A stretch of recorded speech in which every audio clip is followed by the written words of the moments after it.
MLC కవిత ED కస్టడీని rows avenue court పొడిగించింది. కవితకు మరో 3 రోజుల పాటు కస్టడీ విధించింది. రేపు కేజ్రీవాల్తో కలిపి కవితను విచారించే అవకాశం ఉంది. కేసు దర్యాప్తు పురోగతిని కోర్టుకు వివరించిన ఈడీ అధికారులు కవితను మరో 5 రోజుల కస్టడీకి ఇవ్వాలని రిమాండ్ రిపోర్ట్ సబ్మిట్ చేశారు. కవిత ఈడీ విచారణకు సహకరించడం లేదన్నారు. మరో 5 రోజుల కస్టడీ కావాలన్నారు. ఇరుపక్షాల వాదనలు విన్న కోర్టు కవిత కస్టడీని మరో 3 రోజులు పొడిగిస్తూ తీర్పు వెలువరించింది. ఈ నెల 26 వరకు ఆమె ఈడీ కస్టడీలో ఉండనున్నారు. కవిత కుటుంబ సభ్యుల వ్యాపార లావాదేవీలపై విచారణ జరుపుతున్నామని ఈడీ తరపు న్యాయవాది కోర్టుకు తెలిపారు.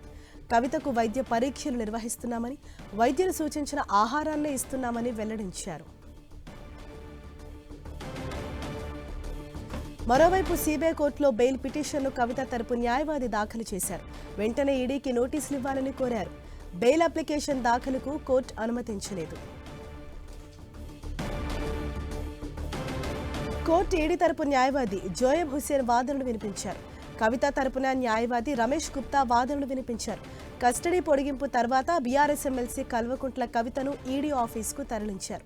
ఆ తరలించే టైంలో కోర్టు ప్రాంగణంలో జై కవిత అని నినాదాలు చేశారు.